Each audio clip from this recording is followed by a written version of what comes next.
Hey everyone, welcome back to the channel. If you've watched my previous videos, you know how much of a fan I am of index funds.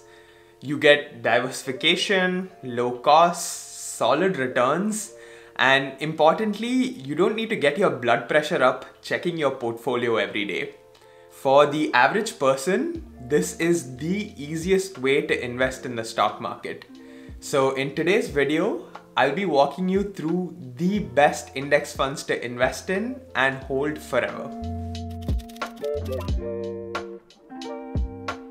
My name is Arjun and I make videos on personal finance and investing.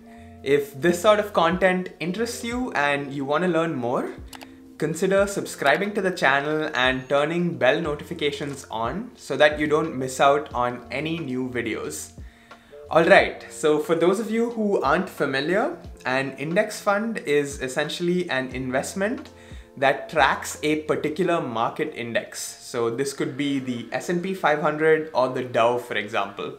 It's usually made up of stocks or bonds, and its aim is to match the market and not try to beat the market.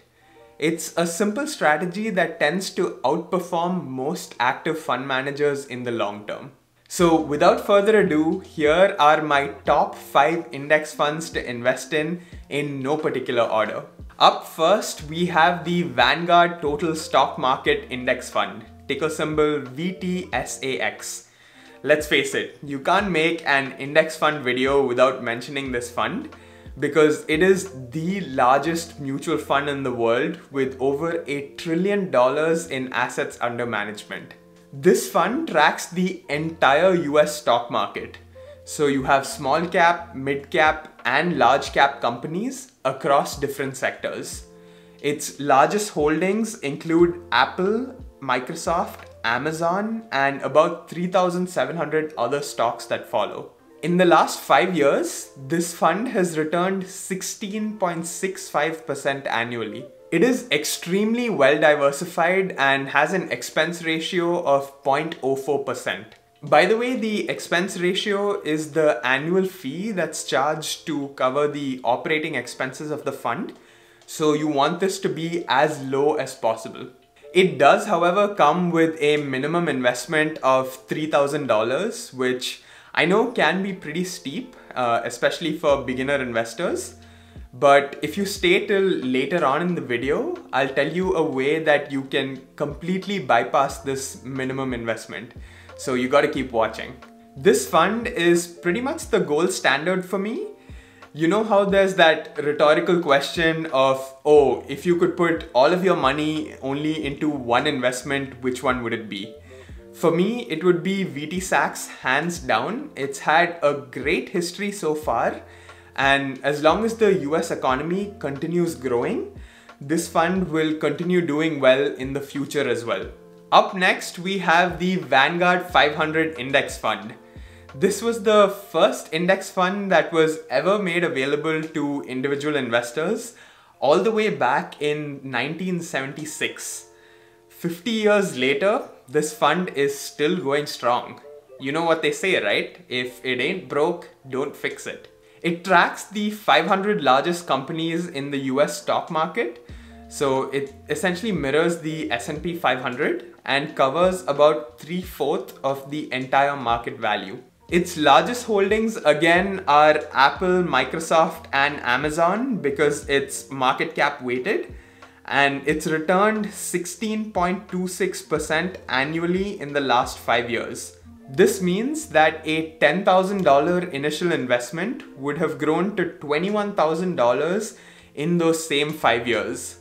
Hopefully you're able to see just how powerful investing can be when it's done correctly.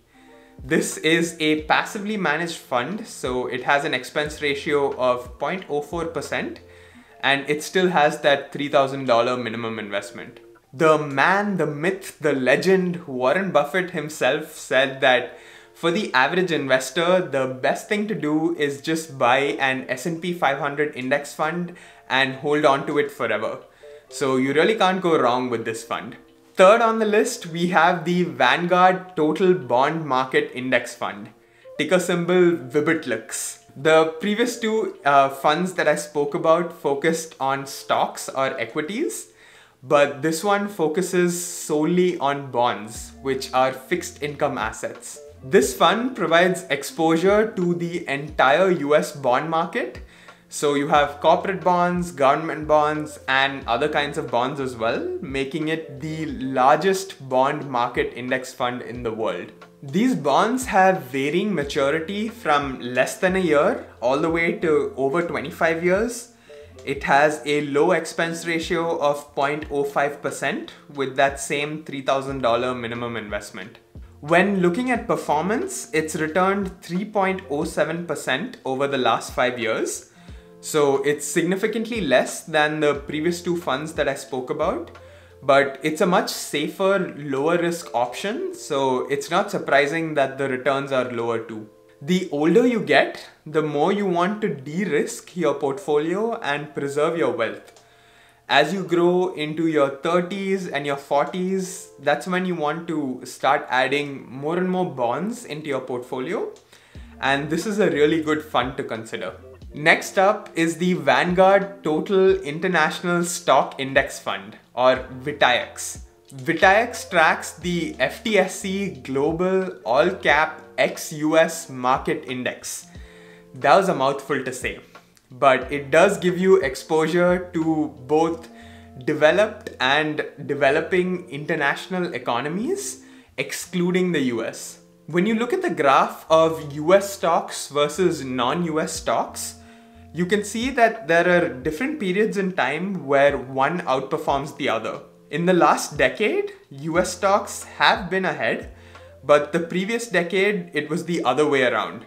That's why it's important to diversify outside the US as well if you want to have a well-balanced portfolio. Its top holdings include Taiwan Semiconductor Manufacturing, Tencent, and Alibaba. Its expense ratio is 0.11% with a minimum investment of $3,000. In the past 5 years, it's returned about 9.97% annually. And in addition to this, it also has a pretty good dividend of 2.03% if you're looking for some additional cash flow. And finally, we have the Vanguard Growth Index Fund, ticker symbol VIGAX. This fund invests in large US companies that grow at a faster rate than the broad market. So this does make it a little bit more risky, but also potentially more rewarding than some of the other funds in the long run. Its largest holdings are Apple, Microsoft, Amazon, and Alphabet. It tracks 276 stocks in total with approximately $150 billion in assets under management. Its minimum investment is $3,000 and it has a low expense ratio of 0.05%. What that means is that you only pay $5 in fees for every $10,000 invested. So that's pretty amazing. The last 5 years return for this fund has been absolutely stellar with a 20.6% annual return. That obviously doesn't mean that this will continue into the future as well, but this is a great option for those who want to be a little bit more aggressive with their investments. You probably realized that every fund that I picked in this video is from Vanguard. Maybe you're thinking, what about funds from Fidelity, from Schwab, from T. Rowe Price, and all of the others, right? Some of them do have some pretty good index funds, like for example, Fidelity's 0% expense ratio funds. But Vanguard is the true OG in this space. It was founded by John Bogle, who's considered to be the father of index fund investing. Vanguard is owned by the shareholders themselves, so they always work with their best interests in mind.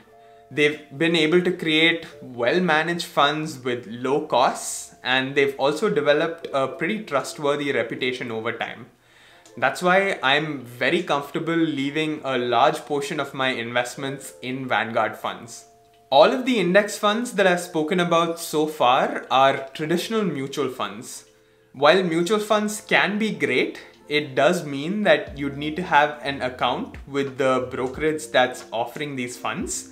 So in this case, you would need a Vanguard account.